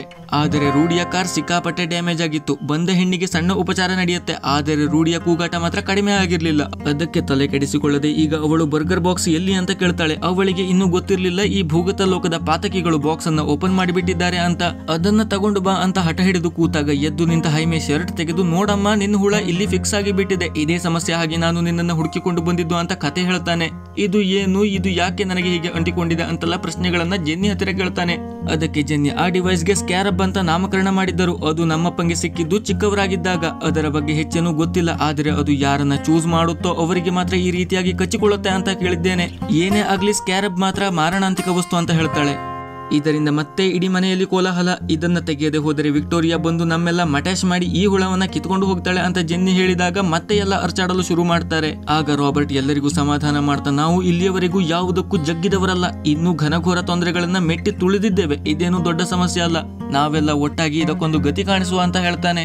ಇದರಿಂದ ಎಲ್ಲರಿಗೂ ಮತ್ತೆ ಹೊಸ ಹುರುಪು. ಈಗ ಇದನ್ನ ತೆಗೆಯೋಕೆ ಪ್ಲಾನ್ ಹೇಳಮ್ಮ ಅಂತ ಹೈಮೆ ಜೆನ್ನಿಯನ್ನು ಕೇಳ್ತಾನೆ. ಅದಕ್ಕೆ ಅವಳು ನನಗೊಂದು ಜಾಗ ಗೊತ್ತಿದೆ, ಅಲ್ಲಿ ಇದರ ಬಗ್ಗೆ ಡೀಟೇಲ್ಸ್ ಸಿಗುತ್ತೆ, ಆದರೆ ಆ ಜಾಗದ ಕೀ ಕೋರ್ಡ್ ನಲ್ಲಿದೆ, ಈ ಪರಿಸ್ಥಿತಿಯಲ್ಲಿ ಅಲ್ಲಿಗೆ ಹೋಗೋದು ಸಾಧ್ಯನೇ ಇಲ್ಲ ಅಂತ ಹೇಳ್ತಾಳೆ. ಅದಕ್ಕೆ ರೂಢಿ ರೊಚ್ಚಿಗೆದ್ದು ಸಾಧ್ಯ ಇಲ್ಲ ಅನ್ನೋ ಮಾತೇ ಇಲ್ಲ, ಅಲ್ಲಿ ಇದ್ದು ಹೆಚ್ಚೇನು ಇರಬಹುದು, ಒಂದೆರಡು ಹಳೆ ಸಿಸಿಟಿವಿ ಕ್ಯಾಮ್ರಾಗಳು, ಒಂದಷ್ಟು ಲೇಸರ್ ಲೈಟ್ಗಳು, ಕೋರ್ಡ್ ನ ಗುಜುರಿಗೆ ಟಕ್ಕರ್ ಕೊಡೋ ಮಿಷನ್ ಅನ್ನು ನಾನು ತಯಾರಿ ಮಾಡಿದ್ದೇನೆ, ಜಸ್ಟ್ ಅದರ ಕೆಲಸ ಮುಗಿದಿದೆ, ಉಳಿದದ್ದು ನನ್ನ ಕೈಗೆ ಬಿಟ್ಟು ನೀವು ಕೀ ಎತ್ಕೊಂಡು ಬನ್ನಿ ಅಂತ ಹೇಳ್ತಾನೆ. ಇಷ್ಟಾದ ಮೇಲೆ ಈಗ ಕೋರ್ಡ್ ನ ಆಫೀಸ್ ಮುಂದೆ 3 ಜನ ಬಂದು ನಿಂತಿದ್ದರು. ರೂಢಿ ತನ್ನ ಕಠಾರ ಮಿಷನ್ ಅನ್ನು ಒದ್ದು ಸ್ಟಾರ್ಟ್ ಮಾಡ್ತಾನೆ. ಅಲ್ಲಿಗೆ ಸೆಕ್ಯೂರಿಟಿ ರೂಮ್ ನ ಸ್ಕ್ರೀನ್ ಅಲ್ಲಿ ಎಲ್ಲ ಹೋಗಿ ಕಾರ್ಟೂನ್ ಬರಲು ಶುರು ಆಗುತ್ತೆ. ನೀವಿನ್ನು ನಿಮ್ ಕೆಲಸ ಮುಗಿಸಿ ನಾನು ಕಾರ್ ಸ್ಟಾರ್ಟ್ ಮಾಡಿ ಇಟ್ಕೊಳ್ತೇನೆ ಅಂತ ರೂಢಿ ಹೇಳ್ತಾನೆ. ಒಳಗೆ ಹೋದ ಜೆನ್ನಿ ಫ್ಲಾಶ್ ಬ್ಯಾಕ್ ಹೇಳ್ತಾಳೆ. ಈ ಕಂಪನಿ ಶುರು ಮಾಡಿದ್ದು ನನ್ನಜ್ಜ, ವಿಕ್ಟೋರಿಯಾ ಕೂಡ ಅವನಿಗೆ ಸಾಥ್ ಕೊಟ್ಟಿದ್ದಳು, ಆದರೆ ಸಾಯೋಕ್ಕೂ ಮೊದಲು ನನ್ನಜ್ಜ ಇಡೀ ಕಂಪನಿಯನ್ನು ಅಪ್ಪನ ಹೆಸರಿಗೆ ಮಾಡಿ ಇಟ್ಟದ್ದು ಅವಳಿಗೆ ಬೆಂಕಿ ಬಿದ್ದ ಹಾಗಾಯ್ತು. ಅಲ್ಲಿಂದ ಅಪ್ಪ ಈ ಕಂಪನಿಯ ಜೊತೆಗೆ ಮಿಲಿಟರಿಯ ಸಂಬಂಧ ಕೂರಿಸಿ ಬೇರೆ ದಿಕ್ಕನ್ನೇ ಕಾಣಿಸಿದ್ದರು ಅಂತ ಹೇಳ್ತಾಳೆ. ಇನ್ನು ಸೆಕ್ಯೂರಿಟಿ ಗಾರ್ಡ್ಗಳು ಈ ಸಮಸ್ಯೆ ನಮ್ಮಿಂದ ಬಗೆಹರಿಯಲ್ಲ ಅಂತ ತಿಳಿದು ಕ್ಯಾರಾಪ್ಯಾಕ್ಸ್ ಗೆ ಕಾಲ್ ಮಾಡಿ ಅಲ್ಲಿಗೆ ಬರಲು ತಿಳಿಸಿದ್ದರು. ಈಗ ಅಂತೂ ಇಂತೂ ಕೀ ಅಂತ ಒಂದು ವಾಚ್ ಅನ್ನ ಅಲ್ಲಿಂದ ಎತ್ತುತ್ತಾರೆ. ಸೈಲೆಂಟ್ ಆಗಿ ತಪ್ಪಿಸಿಕೊಳ್ಳುವ ಅಂತ ಹೋದರೆ ಮುಂದೆ ಕ್ಯಾರಾಪ್ಯಾಕ್ಸ್ ಪ್ರತ್ಯಕ್ಷ. ಸ್ಕ್ಯಾಬರ್ ಕೊಡಿ ಅನ್ನುವುದೊಂದೇ ಹೇಳುತ್ತಿದ್ದ. ಇವರು ಮಾತಿಗೆಲ್ಲ ಬಗ್ಗಲ್ಲ ಅಂತ ಅವನಿಗೆ ಅನ್ನಿಸುತ್ತೆ. ಓಡಿ ಬಂದು ಇನ್ನೇನು ಜೆನ್ನಿಯ ಮುಖಕ್ಕೆ ಇಡಬೇಕು ಅನ್ನುವಷ್ಟರಲ್ಲಿ ಹೈಮೆಯ ಬೆನ್ನಿಗಿದ್ದ ಸ್ಕ್ಯಾಬರ್ ತನ್ನ ಕೆಲಸ ಶುರು ಮಾಡಿಕೊಂಡು ಬಿಡುತ್ತೆ. ಕ್ಯಾರಾಪ್ಯಾಕ್ಸ್ ನ ಕೈಯನ್ನು ತಡೆ ಹಿಡಿದು ಎತ್ತಿ ಬಿಸಾಕಿ ಬಿಡುತ್ತೆ. ಇದರಿಂದ ರೊಚ್ಚಿಗೆದ್ದ ಕ್ಯಾರಾಪ್ಯಾಕ್ಸ್ ತನ್ನೊಳಗಿದ್ದ ಓಮ್ಯಾಕ್ ಅನ್ನು ಆನ್ ಮಾಡಿಕೊಳ್ತಾನೆ. ಈಗ ಅವನು ಕೂಡ ದೇಹಕ್ಕೆ ಮೆಟಲ್ ಸುತ್ತಿಕೊಂಡು ಸ್ಟ್ರಾಂಗ್ ಓಪೋನೆಂಟ್ ಆಗಿದ್ದ. ಕೈಯಿಂದ ಗುಂಡನ್ನು ಹರಿಸಿ ಬಿಡ್ತಾನೆ. ಆದರೆ ಸ್ಕ್ಯಾಬರ್ ಇದಕ್ಕೆಲ್ಲ ಶೀಲ್ಡ್ ತೆಗೆದು ಅಡ್ಡ ಹಿಡಿದು ಇಬ್ಬರನ್ನು ಬಚಾವ್ ಮಾಡಿ ಬಿಡುತ್ತೆ. ನಂತರ ಹೈಮೆ ಜೆನ್ನಿಯನ್ನು ರೂಢಿಯ ಹತ್ತಿರ ಹೋಗಲು ಹೇಳಿ ತಾನು ಕ್ಯಾರಾಪ್ಯಾಕ್ಸ್ ನ ಮುಂದೆ ಸೆಟೆದು ನಿಲ್ತಾನೆ. ಇಲ್ಲಿ ಒಂದು ಮ್ಯಾಟರ್ ಏನಂದ್ರೆ ಈ ಹೊಡೆದಾಟ ಯಾವುದು ಕೂಡ ಹೈಮೆಯ ಕಂಟ್ರೋಲ್ ಅಲ್ಲಿ ಇರಲಿಲ್ಲ. ಎಲ್ಲ ಸ್ಕ್ಯಾಬರ್ ಮಾಡಿದ್ದೇ ನಿಜ ಆಗಿತ್ತು. ಆ ಸ್ಕ್ಯಾಬರ್ ಓಮ್ಯಾಕ್ ಗಿಂತ ಸುಮಾರು ಪಟ್ಟು ಬಲಶಾಲಿ ಆಗಿದ್ದಕ್ಕೆ ಬಡಿದು ರಸ್ತೆ ಮೇಲೆ ತಂದು ಬಿಸಾಕತ್ತೆ. ಸ್ಕ್ಯಾಬರ್ ನ ಈ ರೀತಿಯ ಹೊಡೆದಾಟ ಕಂಡು ಒಳಗಿದ್ದ ಹೈಮೆಯ ಕೂಗಾಟ ಹೆಚ್ಚಾಗಿತ್ತು. ಅಯ್ಯೋ ನಿಲ್ಸಮ್ಮ, ಅವನನ್ನ ಬಿಟ್ಟು ಬಿಡು ಅಂತ ಕಿರುಚಾಡ್ತಾ ಇದ್ದ. ಕೊನೆಯದಾಗಿ ಬಿದ್ದಿದ್ದ ಕ್ಯಾರಾಪ್ಯಾಕ್ಸ್ ನನ್ನು ಖಡ್ಗ ಹಿಡಿದು ಇನ್ನೇನು ಕೊಲ್ಲಬೇಕು ಅನ್ನುವಷ್ಟರಲ್ಲಿ ಇಷ್ಟೊತ್ತು ಅರ್ಚಾಡುತ್ತಾ ಇದ್ದ ಹೈಮೆಯ ನಿಲ್ಲಿಸು ಅನ್ನುವ ಶಬ್ದ ಸ್ಕ್ಯಾಬರ್ ಗೆ ಕನೆಕ್ಟ್ ಆಗಿ ಹತಿಯಾರ ಎಸೆದು ಶಾಂತಿ ಶಾಂತಿ ಶಾಂತಿ ಈಹಿ ಅಂದು ಬಿಡುತ್ತೆ. ಆದರೆ ಈ ಶಾಂತಿ ಬರೀ ಒಂದು ಕಡೆಯಿಂದ ಬಂದರೆ ಮುಂದಿರುವವರು ಹುರಿದು ಮುಕ್ಕಿ ಬಿಡ್ತಾರೆ ಅನ್ನೋದು ಹೈಮೆಗೆ ಇನ್ನೂ ಅರಿವಿಗೆ ಬಂದಿರಲಿಲ್ಲ. ಅಷ್ಟರಲ್ಲಿ ದೂರದಿಂದ ಕಾರಲ್ಲಿ ರೂಢಿ ಹಾಗೂ ಜೆನ್ನಿ ಹಾರ್ನ್ ಹಾಕ್ತಾ ಬರ್ತಾ ಇದ್ರು. ಅವರನ್ನ ಕಂಡ ಕ್ಯಾರಾಪ್ಯಾಕ್ಸ್ ಅವರ ಕಡೆ ಒಂದು ಗುಂಡು ಹೊಡೆದು ನಂತರ ಎದ್ದು ಹೈಮೆಯನ್ನು ಹಣ್ಣುಗಾಯಿ ನೀರುಗಾಯಿ ಮಾಡ್ತಾನೆ. ನೀನು ಚಾನ್ಸ್ ಸಿಕ್ಕಿದಾಗಲೇ ನನ್ನನ್ನು ಕೊಲ್ಲಬೇಕಿತ್ತು ಅಂತ ಕಾಲ ಕೆಳಗೆ ಹಾಕಿ ತುಳಿದು ಹೇಳ್ತಾನೆ. ಕ್ಯಾರಾಪ್ಯಾಕ್ಸ್ ಇವನನ್ನ ಉಳಿಸಲ್ಲ ಅಂತ ಕಾರಲ್ಲಿದ್ದ ರೂಢಿಗೆ ಗೊತ್ತಾಗಿತ್ತು. ಗಟ್ಟಿಯಾಗಿ ಹಿಡಿದು ಕೂತ್ಕೋ, ನಾನು ಹೇಳಿದಾಗ ಹ್ಯಾಂಡ್ ಬ್ರೇಕ್ ಹಿಡಿದು ಜೋರಾಗಿ ಎಳಿ ಅಂತ ಜೆನ್ನಿ ಹತ್ತಿರ ಹೇಳಿ ಕಾರನ್ನು ಜೋರಾಗಿ ಓಡಿಸಿಕೊಂಡು ಹೋಗ್ತಾನೆ. ಇಬ್ಬರು ಸರಿಯಾದ ಸಮಯಕ್ಕೆ ಕಾರನ್ನ ಡ್ರಿಫ್ಟ್ ಮಾಡಿ ಹಿಂದೆ ಇಟ್ಟಿದ್ದ ಮಿಷನ್ ಅನ್ನು ಎಗರಿಸಿ ಅದು ಕ್ಯಾರಾಪ್ಯಾಕ್ಸ್ ಗೆ ಹೋಗಿ ಬಡಿಯುವಂತೆ ಮಾಡಿ ಹೈಮೆಯನ್ನು ಬಚಾವ್ ಮಾಡ್ತಾರೆ. ಈ ಘಟನೆ ಆದ ನಂತರ 3 ಜನ ಸೀದಾ ಜೆನ್ನಿ ಹೇಳಿದ ಲೊಕೇಶನ್ ಗೆ ಹೋಗ್ತಾರೆ. ಅದು ಹಳೆಯ ಮ್ಯಾನ್ಷನ್ ಆಗಿತ್ತು. ಜೆನ್ನಿ ಚಿಕ್ಕವಳಾಗಿದ್ದಾಗಲೇ ಅಲ್ಲಿಂದ ಗಂಟು ಮೂಟೆ ಕಟ್ಟಿಕೊಂಡು ಈಗಿರುವ ಜಾಗಕ್ಕೆ ಎಲ್ಲರೂ ಶಿಫ್ಟ್ ಆಗಿದ್ದರು. ಆದರೆ ಅವಳ ತಂದೆಯ ಎಲ್ಲಾ ಸೀಕ್ರೆಟ್ ಇನ್ವೆನ್ಷನ್ ಗಳು ಅಲ್ಲಿದ್ದವು. ಜೆನ್ನಿ ತನ್ನ ಕೈಯಲ್ಲಿದ್ದ ಕೀ ವಾಚ್ ಇಂದ ಅಂಡರ್ ಗ್ರೌಂಡ್ ಗೆ ಹೋಗುವ ಮೆಟ್ಟಿಲುಗಳನ್ನು ಹೊರಕ್ಕೆ ತರ್ತಾಳೆ. ಅಲ್ಲಿಂದ ಕೆಳಗೆ ಹೋಗಿ ನೋಡಿದರೆ ಅವಳಪ್ಪ ಅಲ್ಲೊಂದು ಸೈಂಟಿಫಿಕ್ ಸಾಮ್ರಾಜ್ಯವನ್ನೇ ಕಟ್ಟಿದ್ದ. ಅಲ್ಲಿನ ಉಪಕರಣಗಳನ್ನು ನೇತಾಕಿದ್ದ ಸೂಟ್ಗಳನ್ನು ಕಂಡ ರೂಢಿಗೆ ತನ್ನ ಯೌವನದಲ್ಲಿ ಇದ್ದಾಗ ಊರಲ್ಲಿ ಒಬ್ಬ ಸೂಪರ್ ಹೀರೋ ಇದ್ದದ್ದು ಬ್ಲೂ ಬೀಟಲ್ ಅಂತ ಅವನ ಹೆಸರು. ಅದೇ ಬ್ಲೂ ಬೀಟಲ್ ಜೆನ್ನಿಯ ತಂದೆ ಅಂತ ಗೊತ್ತಾಗತ್ತೆ. ಒಂದೇ ಸಮನೆ ಬ್ಲೂ ಬೀಟಲ್ ಹಂಗೆ ಹಿಂಗೆ ಟಿವಿಯಲ್ಲಿ ಬರೋ ಜೋಕರ್ ಗಳಿಗಿಂತ ಇವನು ಬಲಶಾಲಿ ಆಗಿದ್ದ. ಒಳ್ಳೆ ಸೆನ್ಸ್ ಆಫ್ ಹ್ಯೂಮರ್ ಇತ್ತು ಅಂತೆಲ್ಲ ಹೊಗಳಲು ಶುರು ಮಾಡ್ತಾನೆ. ನಂತರ ಇದರ ಡೀಟೇಲ್ಸ್ ಇರುವುದು ಸಿಸ್ಟಮ್ ಅಲ್ಲಿ ಅಂತ ಅದನ್ನ ಜಾಲಾಡಲು ಶುರು ಮಾಡ್ತಾನೆ. ಆಗ ಪಕ್ಕದಲ್ಲಿ ರೂಢಿಯದೇ ಟಿ ಶರ್ಟ್ ಹಾಕಿಕೊಂಡು ನಿಂತಿದ್ದ ಹೈಮೆ ಗಬ್ಬು ನಾರುತ್ತಿದ್ದದ್ದು ರೂಢಿಗೆ ತಡೆದುಕೊಳ್ಳಲು ಆಗಲ್ಲ. ಹಾಗಾಗಿ ನಮ್ಮಪ್ಪಂದು ಅಂತ ಒಂದಷ್ಟು ಬಟ್ಟೆಗಳು ಬಿದ್ದಿವೆ, ಅದನ್ನ ಹಾಕಿಕೊಂಡು ಫ್ರೆಶ್ ಅಪ್ ಆಗು ಅಂತ ಜೆನ್ನಿ ಮತ್ತೊಂದು ರೂಮ್ಗೆ ತಗೊಂಡು ಹೋಗ್ತಾಳೆ. ಅಲ್ಲಿ ಈ ಗಂಡು ಚೂಸ್ ಮಾಡಿ ಹಾಕೊಂಡು ಬಂದಿದ್ದು ಜೆನ್ನಿಯ ತಂದೆಯ ಫೇವರೇಟ್ ಬಟ್ಟೆ ಆಗಿದ್ದಕ್ಕೆ ಜೆನ್ನಿ ಒಂದು ಸಲಕ್ಕೆ ಸ್ತಬ್ಧ. ಅಲ್ಲಿ ಇರುವುದು ಅವಳ ತಂದೆ ತಾಯಿಯ ನೆನಪುಗಳಾಗಿದ್ದಕ್ಕೆ ಮತ್ತು ಮುಖ ಸಣ್ಣ ಮಾಡಿಕೊಂಡು ಬಿಡ್ತಾಳೆ. ಅದಕ್ಕೆ ಹೈಮೆ ನನ್ನಮ್ಮ ನನ್ನ ಕಿವಿ ದೊಡ್ಡ ಅಂತ ಹೇಳ್ತಿರ್ತಾಳೆ, ನಿನ್ನ ದುಃಖ ಕೂಡ ತೋಡಿಕೊಳ್ಳಬಹುದು ಅಂತ ಹೇಳಿದಾಗ ಅವಳಿಗೆ ಸ್ವಲ್ಪ ಸಮಾಧಾನ ಆಗುತ್ತೆ. ಸ್ವಲ್ಪ ಮಾತುಕತೆ ನಡೆದು ಮೂವ್ಮೆಂಟ್ ಕ್ರಿಯೇಟ್ ಆಗಿ ಇನ್ನೇನು ಇಬ್ಬರು ಲಚಕ್ ಮಾಡಿಕೊಳ್ಳಬೇಕು ಅನ್ನುವಷ್ಟರಲ್ಲಿ ಅಲ್ಲಿಗೆ ರೂಢಿ ಬಂದು ಎಲ್ಲ ಕೆಡಿಸಿ ಬಿಡ್ತಾನೆ. ಅವನು ಬಂದಿದ್ದು ಸ್ಕ್ಯಾಬರ್ ಬಗ್ಗೆ ಗೊತ್ತಾಗಿದೆ ಅಂತ ತಿಳಿಸೋಕೆ ಆಗಿತ್ತು. ಅಲ್ಲಿ ಸ್ಕ್ಯಾಬರ್ ಬಗ್ಗೆ ಪೂರ್ತಿ ಡೀಟೇಲ್ಸ್ ಇತ್ತು. ಜೆನ್ನಿ ತಂದೆ ಸ್ಕ್ಯಾಬರ್ ಅನ್ನು ಆಕ್ಟಿವೇಟ್ ಮಾಡಲು ಆಗದೆ ಅದಕ್ಕೆ ಆಲ್ಟರ್ನೇಟಿವ್ ಆಗಿ ಬ್ಲೂ ಬೀಟಲ್ ಅನ್ನು ತಯಾರಿಸಿದ್ದು ಆಗಿತ್ತು. ಆದರೆ ಈ ಸ್ಕ್ಯಾಬರ್ ತನ್ನ ಹೋಸ್ಟ್ ಅನ್ನು ತಾನೇ ಚೂಸ್ ಮಾಡುವುದಕ್ಕೆ ಈಗ ಅದಕ್ಕೆ ಹೈಮೆ ಸಿಕ್ಕಿದ್ದ. ಮೊದಲಿಗೆ ಸಿಕ್ಕ ಸಂಧಿಯಿಂದ ಹೋಸ್ಟ್ ನ ಒಳಗೆ ಹೋಗಿ ಅವನ ದೇಹಕ್ಕೆ ಫಿಟ್ ಆಗುತ್ತೆ. ನಂತರ ಪ್ರತಿಯೊಂದು ಸೆಲ್ ಗಳಿಗೆ ತನ್ನ ಸೆಲ್ ಗಳನ್ನು ಕನೆಕ್ಟ್ ಮಾಡಿಕೊಂಡು ಕೊನೆಯದಾಗಿ ಬ್ರೇನ್ ಜೊತೆಗೆ ಮ್ಯಾಚ್ ಫಿಕ್ಸಿಂಗ್ ಮಾಡಿಕೊಳ್ತಾ ಇತ್ತು. ಹಾಗಾಗಿ ಕೆಲವೊಂದು ಸಲ ಇವನ ಮಾತು ಕೇಳ್ತಿತ್ತು, ಕೆಲವೊಂದು ಸಲ ತಾನಂದುಕೊಂಡಂತೆ ಮಾಡ್ತಿತ್ತು. ಇದನ್ನ ತೆಗೆಯೋಕೆ ಇರೋದು ಒಂದೇ ದಾರಿಯಾಗಿತ್ತು. ಅದು ಹೋಸ್ಟ್ ಸತ್ತ ಮೇಲೆ ಮಾತ್ರ ಸಾಧ್ಯ ಇತ್ತು. ಅಂದ್ರೆ ಇಲ್ಲಿ ಹೈಮೆ ಸತ್ತರೆ ಮಾತ್ರ ಅದರಿಂದ ಮುಕ್ತಿ. ಇದೊಂಥರ ಹೈಮೆಗೆ ತಲೆ ಬಿಸಿ ಆಗಿಬಿಡುತ್ತೆ. ನೆಟ್ಟಗೆ ಓಡಾಡಿಕೊಂಡು ವಿಕ್ಟೋರಿಯಾ ಅಂತ ಮನೆ ಮುಸುರೆತಿಕೊಂಡು ಇದ್ದವನು ಸುಮ್ನೆ ಈ ಹುಡುಗಿ ತಂಟೆಗೆ ಹೋಗಿ ಈ ರೀತಿ ಸಿಕ್ಕಿ ಹಾಕಿಕೊಂಡು ಬಿಟ್ನಲ್ಲ ಅಂತ ಬೇಜಾರಾಗಿ ಬಿಡುತ್ತೆ. ಅಲ್ಲಿಂದ ಹೊರಟು ಬಿಡ್ತಾನೆ. ಅವನನ್ನ ಸಮಾಧಾನ ಮಾಡೋಕೆ ಅಂತ ರೂಢಿ ಈಗ ಟೆರೆಸ್ಗೆ ಬಂದಿದ್ದ. ಅಲ್ಲಿ ನಿನ್ನ ತಂದೆ ರೆಫ್ಯೂಜಿ ಆಗಿ ನಮ್ಮನ್ನ ಇಲ್ಲಿಗೆ ತಗೊಂಡು ಬಂದಾಗ ಹೊಟ್ಟೆಗೂ ಇಲ್ಲದೆ ಕಷ್ಟಪಡ್ತಾ ನಮ್ಮನ್ನ ಸಾಕಿದರು. ಇಷ್ಟ ಇಲ್ಲದೆ ಇದ್ದರೂ ಕಂಡಲ್ಲಿ ಕೆಲಸ ಮಾಡಿ ಸಂಪಾದನೆ ಮಾಡಬೇಕಾಯ್ತು. ಆದರೂ ಅವರು ನಗ್ತಾನೆ ಇಲ್ಲಿಯವರೆಗೆ ಜೀವನ ನಡೆಸಿದ್ದಾರೆ. ಆದರೆ ನೀನು ಇಷ್ಟಕ್ಕೆ ಗಿವ್ ಅಪ್ ಮಾಡ್ತೀಯಾ ಅಂದ್ರೆ ಏನರ್ಥ? ಇದಕ್ಕೆಲ್ಲ ಹೆದರುವ ಕುಟುಂಬ ನಮ್ಮದಲ್ಲ ಅಂತ ಹುರಿದುಂಬಿಸ್ತಾನೆ. ಅಷ್ಟರಲ್ಲಿ ಜೆನ್ನಿ ಕೂಡ ಅಲ್ಲಿಗೆ ಬಂದಿದ್ದಳು.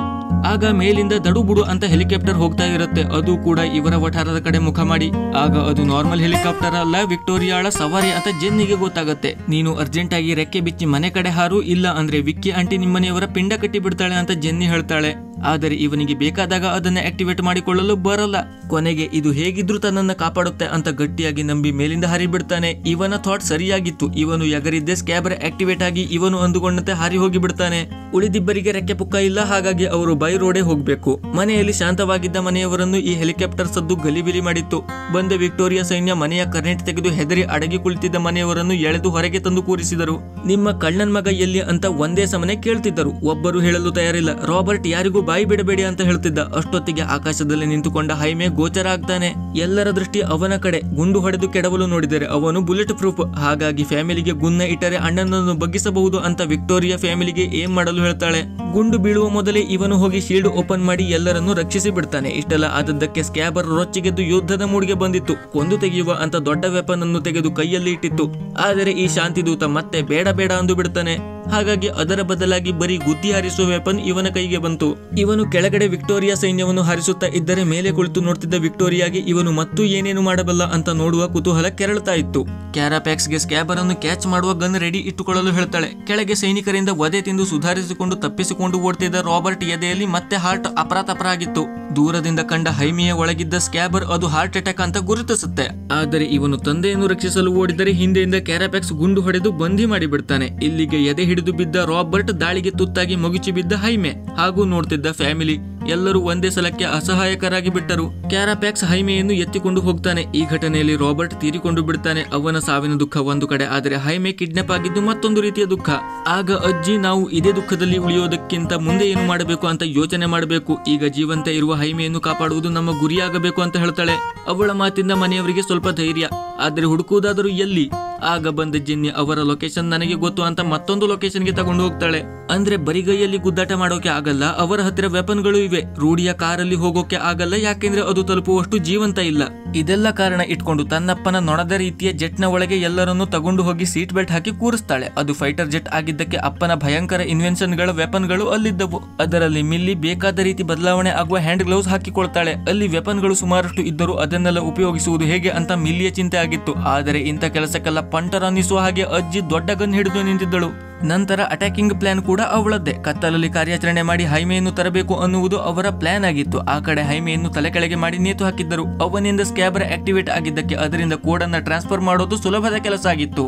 ಆದರೆ ಅದರಿಂದ ಹೈಮೆ ಸತ್ತು ಬೀಳ್ತಿದ್ದ. ಆದರೂ ವಿಕ್ಟೋರಿಯಾ ಕೇಳಲ್ಲ. ಇವನನ್ನು ಬಲಿ ಕೊಟ್ಟು ಎಲ್ಲಾ ಡೇಟಾವನ್ನು ಕ್ಯಾರಾಪ್ಯಾಕ್ಸ್ ಗೆ ಟ್ರಾನ್ಸ್ಫರ್ ಮಾಡುವ ಆರ್ಡರ್ ಮಾಡಿದ್ದಳು. ಇನ್ನು ರಕ್ಷಣೆಗೆ ನೊಣದಲ್ಲಿ ಕೂತು ಬಂದವರಿಗೆ ಬ್ರೇಕ್ ತಾಗಲ್ಲ. ಸೀದಾ ಇವರ ಕೋಟೆಗೆ ಬಂದು ಬೀಳ್ತಾರೆ. ಸುತ್ತಮುತ್ತ ಸೈನಿಕರು ಬಂದು ಎಷ್ಟೇ ಗುಂಡು ಹೊಡೆದರೂ ಇವರಿಗೆ ಏನೂ ಆಗಲ್ಲ. ಇಷ್ಟೊತ್ತು ರೆಕ್ಕೆ ಬಿಚ್ಚಿ ಹಾರ್ತಿದ್ದ ನೊಣಕ್ಕೆ ಕಾಲನ್ನು ಹೊರಗೆ ಹಾಕುವ ರೀತಿಯಲ್ಲಿ ಡಿಸೈನ್ ಮಾಡಲಾಗಿತ್ತು. ಹಾಗಾಗಿ ಕಾಲನ್ನು ಹೊರಗೆ ಹಾಕಿ ಕಂಡ ಎದುರಾಳಿಗಳನ್ನು ಬಡಿದು ಮಕಾಡೆ ಮಲಗಿಸುತ್ತಾ ಮುಂದೆ ಹೋಗ್ತಾರೆ. ಕೊನೆಗೆ ಈ ಸೈನಿಕರ ಸಂಖ್ಯೆ ಹೆಚ್ಚಾದಾಗ ಬಗ್ ಫಾರ್ಟ್ ಅಂದ್ರೆ ನೊಣದ ಹೂಸನ್ನ ಪುಸುಕ್ ಅಂತ ಹೊರಗೆ ಹಾಕಿ ಅಲ್ಲೆಲ್ಲ ತುಂಬಿಸಿ ಬಿಡ್ತಾರೆ. ಆ ಕಾರ್ಕೋಟಕ ವಿಷಕ್ಕೆ ಅಲ್ಲಿದ್ದ ಸೈನಿಕರ ಕಥೆ ಮುಗಿಯುತ್ತೆ. ಇಷ್ಟೆಲ್ಲ ಹೊಡೆದಾಟ ಮುಗಿಸಿದ ನೊಣವನ್ನು ಅಂಡರ್ ಗ್ರೌಂಡ್ ಗೆ ಹೋಗುವ ಮ್ಯಾನ್ ಹೋಲ್ ಮೇಲೆ ತಂದು ನಿಲ್ಲಿಸಲಾಗಿತ್ತು. ಅಲ್ಲಿಂದ ಜೆನ್ನಿ ಹಾಗೂ ಮಿಲ್ಲಿ ಇಳಿದು ಕೆಳಗೆ ಹೋಗ್ತಾರೆ. ಇನ್ನು ಡೇಟಾ ಟ್ರಾನ್ಸ್ಫರ್ ಕೆಲಸ ಶುರು ಆಗಿತ್ತು. ಹೈಮೆಯ ಕಣಕಣದಲ್ಲೂ ಸ್ಕ್ಯಾಬರ್ ಮನೆ ಮಾಡಿ ಕೂತಿದ್ದಕ್ಕೆ ಹೈಮೆಗೆ ಈ ಪ್ರೊಸೆಸ್ ಇಂದ ಜೀವ ಹೋದ ಹಾಗೆ ಆಗ್ತಿತ್ತು. ಆಗ ಪ್ರಜ್ಞೆ ತಪ್ಪಿದ ಹೈಮೆಗೆ ತಂದೆಯ ಜೊತೆ ಮನಸ್ಸು ಕನೆಕ್ಟ್ ಆಗಿ ಬಿಡುತ್ತೆ. ಅದರಲ್ಲಿ ಅಸಹಾಯಕನಾಗಿ ಎಲ್ಲ ಕಳೆದುಕೊಂಡೆ ಅಂತ ಕುಗ್ಗಿ ಹೋಗಿದ್ದ ಹೈಮೆಗೆ ಅವನ ತಂದೆ ಸಮಾಧಾನ ಮಾಡ್ತಾನೆ. ನೋಡು ಮಗನೇ, ಜೀವನದಲ್ಲಿ 1000 ಕಷ್ಟಗಳು ಬರ್ತವೆ, ಅದಕ್ಕೆಲ್ಲ ಕೊನೆ ಅನ್ನೋದು ಇರುತ್ತೆ. ಏನೇ ಆದ್ರೂ ವಿನಾಕಾರಣ ಆಗಲ್ಲ. ನೀನು ಇಲ್ಲಿ ಹೀಗೆ ಈ ಪರಿಸ್ಥಿತಿಯಲ್ಲಿ ನಿಂತಿದ್ದೀಯಾ ಅಂದ್ರೆ ಅದಕ್ಕೂ ಒಂದು ಕಾರಣ ಇರುತ್ತೆ. ಈ ವಿಷಯವಾಗಿ ನಿನ್ನನ್ನ ನೀನು ಸೋಲೋಕೆ ಬಿಡಬೇಡ. ಧೃತಿಗೆಟ್ಟು ಎಲ್ಲವನ್ನು ಕಳೆದುಕೊಂಡವನ ಹಾಗೆ ಕೂರ್ಬೇಡ. ನೀನೇ ಹೋರಾಡಿ ಗೆದ್ದು ಬಾ ಅಂತ ಹೇಳಿ ಹುರಿದುಂಬಿಸ್ತಾನೆ. ಇದರಿಂದ ಹೈಮೆಯ ದೇಹದಲ್ಲಿ ಹೊಸ ಚೈತನ್ಯ ಬಂದ ಹಾಗೆ ಆಗತ್ತೆ. ಆದರೆ ಅಷ್ಟರಲ್ಲಿ ಸ್ಕ್ಯಾಬರ್ ನ ಡೇಟಾ ಪೂರ್ತಿ ಕ್ಯಾರಾಪ್ಯಾಕ್ಸ್ ಗೆ ಟ್ರಾನ್ಸ್ಫರ್ ಮಾಡಿ ಆಗಿತ್ತು. ಆ ಸ್ಕ್ಯಾಬರ್ ನ ಪವರ್ ಎಷ್ಟಿತ್ತು ಅಂದ್ರೆ ಅದನ್ನ ಈ ಕ್ಯಾರಾಪ್ಯಾಕ್ಸ್ ಹತ್ತಿರ ಒಮ್ಮೆಲೆ ಅರಗಿಸಿಕೊಳ್ಳಲು ಆಗೋದಿಲ್ಲ. ಇನ್ನು ಅಂಡರ್ ಗ್ರೌಂಡ್ ಅಲ್ಲಿ ಬಂದಿದ್ದ ಮಿಲ್ಲಿ ಹಾಗೂ ಜೆನ್ನಿ ಪವರ್ ಸ್ಟೇಷನ್ ಗೆ ಹೋಗಿ ಬಾಂಬ್ ಇಟ್ಟು ಉಡಾಯಿಸಿ ಬಿಡ್ತಾರೆ. ಅದರಿಂದ ಇಡೀ ಬಿಲ್ಡಿಂಗ್ ನ ಎಲೆಕ್ಟ್ರಿಸಿಟಿ ಆಫ್ ಆಗಿ ಬಿಡುತ್ತೆ. ಇಲ್ಲಿ ಕಟ್ಟಿ ಹಾಕಿದ್ದ ಹೈಮೆ ಕೂಡ ಬಿಡಿಸಿಕೊಳ್ಳಲು ಸಹಾಯ ಆಗುತ್ತೆ. ಅದರಿಂದ ಏನು ಹೈಮೆ ತಪ್ಪಿಸಿಕೊಂಡ. ಆದರೆ ಅವನ ಸ್ಕ್ಯಾಬರ್ ಗೆ ಇದೇ ಸಮಯಕ್ಕೆ ಸಿಸ್ಟಮ್ ಅನ್ನ ರೀಸ್ಟಾರ್ಟ್ ಮಾಡಬೇಕು ಅಂತ ಅನ್ನಿಸಿತ್ತು. ಹಾಗಾಗಿ ಆ ಪ್ರೊಸೆಸ್ ಮುಗಿಯುವ ತನಕ ತಾನು ಚಾಲು ಆಗಲ್ಲ ಅಂತ ಹಠ ಹಿಡಿದು ಕೂತಿತ್ತು. ಮುಂದೆ ನೋಡಿದ್ರೆ ಓಮ್ಯಾಕ್ ಇಟ್ಕೊಂಡು ತಿರುಗಾಡ್ತಾ ಇದ್ದವನು ಸ್ಕ್ಯಾಬರ್ ಜೊತೆಗೆ ಸೇರಿ ಕ್ರಾಸ್ ಬ್ರೀಡ್ ಆಗಿ ಬಿಟ್ಟಿದ್ದ. ಇವನು ತಪ್ಪಿಸಿಕೊಂಡು ಓಡಲು ನೋಡಿದ್ರೆ ಡೋರ್ ಲಾಕ್ ಆಗಿತ್ತು. ಆಗ ಅಲ್ಲಿದ್ದ ಸೈಂಟಿಸ್ಟ್ ಗೆ ಯಾವ ಬುದ್ಧಿ ಬಂತೋ ಏನೋ, ತಾನೇ ಬಂದು ಲಾಕ್ ತೆಗೆದು ಅವನನ್ನು ಹೊರಗೆ ಕಳಿಸಿ ಮತ್ತೆ ಲಾಕ್ ಮಾಡಿ ಡಿಜಿಟಲ್ ಬೀಗವನ್ನು ಒಡೆದು ಬಿಡ್ತಾನೆ. ಇದು ಅಲ್ಲಿದ್ದ ಕ್ಯಾರಾಪ್ಯಾಕ್ಸ್ ಗೆ ಸಿಟ್ಟು ಬಂದು ಆ ಸೈಂಟಿಸ್ಟ್ ನ ಕಥೆಯನ್ನು ಮುಗಿಸಿ ಬಿಡ್ತಾನೆ. ನಂತರ ಅಲ್ಲೇ ಬಾಗಿಲಿನ ಆ ಕಡೆ ಇದ್ದ ಹೈಮೆಯ ಸರದಿ ಬಾಗಿಲು ಮುರಿಯುವ ಹಾಗೆ ಗುದ್ದಿ ಲೇಸರ್ ಎಲ್ಲ ಬಿಟ್ಟು ಸುರಂಗವನ್ನ ಪೂರ್ತಿ ಬೆಂಕಿಯಿಂದ ತುಂಬಿಸಿ ಬಿಡ್ತಾನೆ. ಇವನು ಹೇಗೋ ಸೈಡ್ಗೆ ಹಾರಿ ಬಚಾವಾಗ್ತಾನೆ. ಇನ್ನು ರಕ್ಷಣೆಗೆ ಬಂದಿದ್ದ ಇಬ್ಬರು ಹುಡುಗಿಯರು ವಾಪಸ್ ಹೋಗ್ತಿದ್ದಾಗ ಸುರಂಗ ಕುಸಿದು ಇಬ್ಬರು ಬೇರೆ ಬೇರೆ ಆಗಿ ಬಿಡ್ತಾರೆ.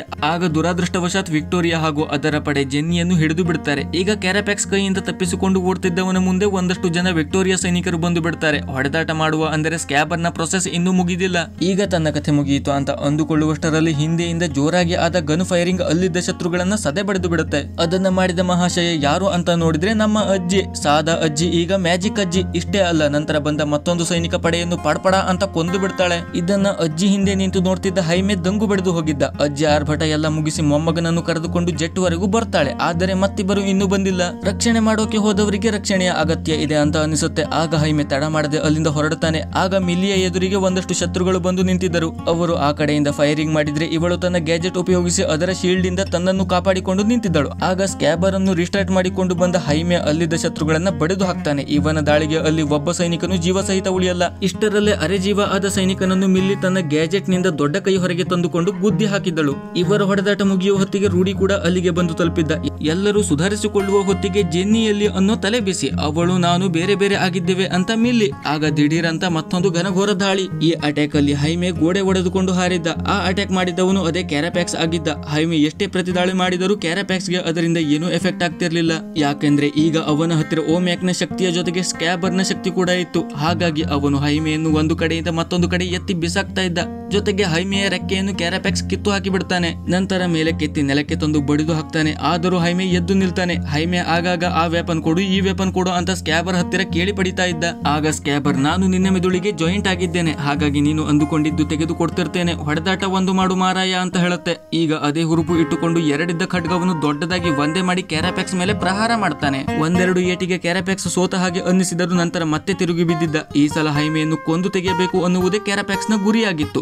ಎತ್ತಿ ನೆಲಕ್ಕೆ ಬಡಿದು ಮುಖಮೂತಿ ಅಂತ ನೋಡದೆ ಗುದ್ದಿ ಹೈಮೆಯ ಮುಖದ ಕವಚವನ್ನು ಒಡೆದು ಬಿಡ್ತಾನೆ. ಇಷ್ಟರಲ್ಲಾಗಲೇ ಸ್ಕ್ಯಾಬರ್ ಕೂಡ ಡೌನ್ ಆಗ್ತಾ ಬಂದಿತ್ತು. ಕ್ಯಾರಾಪ್ಯಾಕ್ಸ್ ಖಡ್ಗ ತೆಗೆದು ಇನ್ನೇನು ಹೈಮೆಯನ್ನು ಕೊಲ್ಲಬೇಕು ಅನ್ನುವಷ್ಟರಲ್ಲಿ ದೂರದಿಂದ ರೂಢಿ ಕೈಗೆ ಸಿಕ್ಕಿದ್ದನ್ನ ಎತ್ತಿ ಕ್ಯಾರಾಪ್ಯಾಕ್ಸ್ ನ ಮುಖಕ್ಕೆ ಎಸಿತಾನೆ. ಇದರಿಂದ ಸಿಟ್ಟಿಗಿದ್ದ ಕ್ಯಾರಾಪ್ಯಾಕ್ಸ್ ರೂಢಿ ನಿಂತಿದ್ದ ಕಂಟೈನರ್ ಅನ್ನು ಉಡಿಸ್ ಮಾಡಿ ಬಿಡ್ತಾನೆ. ಇನ್ನು ಮತ್ತೊಂದು ಕಡೆ ಜೆನ್ನಿಯನ್ನು ಕಿಡ್ನಾಪ್ ಮಾಡಿದ ವಿಕ್ಟೋರಿಯಾ ಅವಳನ್ನು ಎತ್ತಾಕಿಕೊಂಡು ಹೆಲಿಕಾಪ್ಟರ್ ಹತ್ತಿ ಹೊರಟಿದ್ದಳು. ಆಗ ಇಬ್ಬರ ಮಧ್ಯದಲ್ಲೂ ಫ್ಯಾಮಿಲಿ ಜಗಳ ಶುರು ಆಗುತ್ತೆ. ಮೊದಲಿಂದಲೂ ಎಲ್ಲರಿಂದ ಮೋಸಕ್ಕೆ ಒಳಗಾದೆ ಅಂತ ವಿಕ್ಟೋರಿಯಾ ಕೂಗಾಡ್ತಾಳೆ. ಅವಳಿಗೆ ಜೆನ್ನಿ ಕೂಡ ಈಗ ತನ್ನ ಕೆಲಸಕ್ಕೆ ಅಡ್ಡಿ ಮಾಡ್ತಾ ಇರೋದು ಕಂಡು ಸಹಿಸಲು ಆಗೋದಿಲ್ಲ. ಗನ್ ತೆಗೆದು ಕೊಂದು ಬಿಡ್ತೀನಿ ಅಂತ ಕೂತಿರ್ತಾಳೆ. ಆಗ ಜೆನ್ನಿ ತನ್ನ ಅಪ್ಪನ ಮತ್ತೊಂದು ಇನ್ವೆನ್ಷನ್ ಅಂತ ಕಿಸೆಯಲ್ಲಿ ಹಾಕಿಕೊಂಡಿದ್ದ ಬಬಲ್ ಗಮ್ ಅನ್ನು ಬಾಯಲ್ಲಿ ಹಾಕಿ ಜಗಿದು ಹೆಲಿಕಾಪ್ಟರ್ ಒಳಗೆ ಉಗಿದು ಬಿಡ್ತಾಳೆ. ಅದು ಸಾಮಾನ್ಯ ಚಿವಿಂಗ್ ಗಮ್ ಆಗಿರ್ಲಿಲ್ಲ. ಉಗಿದ ತಕ್ಷಣ ಅದು ಇಡೀ ಹೆಲಿಕಾಪ್ಟರ್ ಒಳಗೆ ತುಂಬಿಕೊಂಡು ಬಿಡುತ್ತೆ. ಇದೇ ಗ್ಯಾಪ್ ಅಲ್ಲಿ ಜೆನ್ನಿ ವಿಕ್ಟೋರಿಯಾಗೆ ಹೊಡೆದು ಅವಳದ್ದೇ ಗನ್ನಿಂದ ಇದ್ದ ಮತ್ತೆರಡು ಗಾರ್ಡ್ಗಳನ್ನು ಕೊಂದು ಬಿಡ್ತಾಳೆ. ನಂತರ ವಿಕ್ಟೋರಿಯಾ ಹಾಗೂ ಜೆನ್ನಿ ಇಬ್ಬರು ಅದೇ ಗಮ್ ನಲ್ಲಿ ಸೇರಿಕೊಂಡು ಸೇಫ್ ಲ್ಯಾಂಡಿಂಗ್ ಆಗ್ತಾರೆ. ಇನ್ನು ಇಲ್ಲಿಗೆ ರೂಢಿಯ ಕಥೆ ಮುಗಿಯಿತು ಅಂತ ಹೈಮೆಗೆ ಅನಿಸಿತ್ತು. ಇದಾದ ನಂತರ ಹೈಮೆಗೆ ಪಿತ್ತ ನೆತ್ತಿಗೆ ಏರಿ ಖಂಡಾಪಟ್ಟೆ ಸಿಟ್ಟು ಬಂದಿತ್ತು. ಇಲ್ಲಿಯವರೆಗಿನ ಹೆಚ್ಚಿನ ಪವರ್ ಅವನ ದೇಹದಲ್ಲಿ ಜನರೇಟ್ ಆಗ್ತಾ ಇತ್ತು.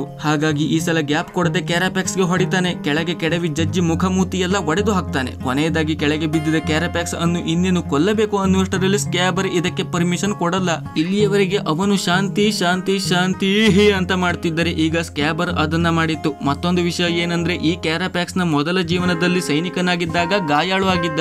ಆಗ ಅವನನ್ನು ಇದೇ ವಿಕ್ಟೋರಿಯಾ ತಂದು ಅರ್ಧ ದೇಹಕ್ಕೆ ಓಮ್ಯಾಕ್ ಸೇರಿಸಿ ಹಳೆಯದೆಲ್ಲ ಮರೆತು ಹೋಗುವ ಹಾಗೆ ಮಾಡಿ ತನ್ನ ಆಳಾಗಿ ಮಾಡಿಕೊಂಡಿದ್ದಳು. ಆದರೆ ಡೇಟಾ ಟ್ರಾನ್ಸ್ಫರ್ ಆಗುವಾಗ ಸ್ಕ್ಯಾಬರ್ ಹಳೆಯದನ್ನು ಮತ್ತೆ ಅವನಿಗೆ ನೆನಪಿಸಿತ್ತು.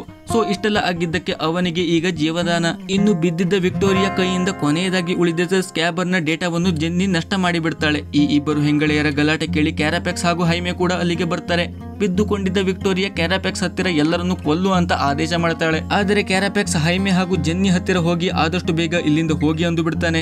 ಇವರು ಇನ್ನೇನು ಹೋಗ್ತಾ ಇರ್ತಾರೆ. ಅಷ್ಟರಲ್ಲಿ ಕ್ಯಾರಪ್ಯಾಕ್ಸ್ ತನ್ನ ಆರ್ಮರ್ ಅನ್ನು ಬ್ಲಾಸ್ಟ್ ಮಾಡಿಕೊಂಡು ವಿಕ್ಟೋರಿಯಾ ಜೊತೆಗೆ ಸ್ವರ್ಗಸ್ಥನಾಗಿ ಬಿಡ್ತಾನೆ. ಇನ್ನು ಸ್ವಲ್ಪದರಲ್ಲಿ ಜೆಟ್ ಹತ್ತಿದ ಜೆನ್ನಿ ಹಾಗೂ ಹೈಮೆ ಮುಂದೆ ಮನೆಯವರು ನಿಂತಿದ್ದರು. ಸತ್ತು ಹೋದ ಅಂತ ಅಂದುಕೊಂಡ ರೂಡಿ ಅಲ್ಲಿ ಜೀವಂತವಾಗಿ ಪ್ರತ್ಯಕ್ಷನಾಗಿದ್ದ. ಈಗ ಕೊನೆಯದಾಗಿ ಹಾಳು ಆದ ಮನೆಯನ್ನು ಕೋರ್ಡ್ ಇಂಡಸ್ಟ್ರಿ ಸರಿ ಮಾಡಿಕೊಡುತ್ತದೆ ಅಂತ ಜೆನ್ನಿ ಹೇಳ್ತಾಳೆ. ಹಾಳಾಗಿದ್ದ ರೂಡಿಯ ಕಾರಿಗೆ ಬದಲಾಗಿ ಹೊಸ ಕಾರನ್ನು ಗಿಫ್ಟ್ ಅಂತ ಕೊಟ್ಟಿದ್ದಳು. ಹಾಗೂ ಹೈಮೆ ಜೊತೆಗೆ ಗಟ್ಟಿ ಫೀಲಿಂಗ್ಸ್ ಮಾಡಿಕೊಂಡು ಇಲ್ಲಿಗೆ ಫಿಲ್ಮ್ ಎಂಡ್ ಮಾಡಲಾಗುತ್ತೆ.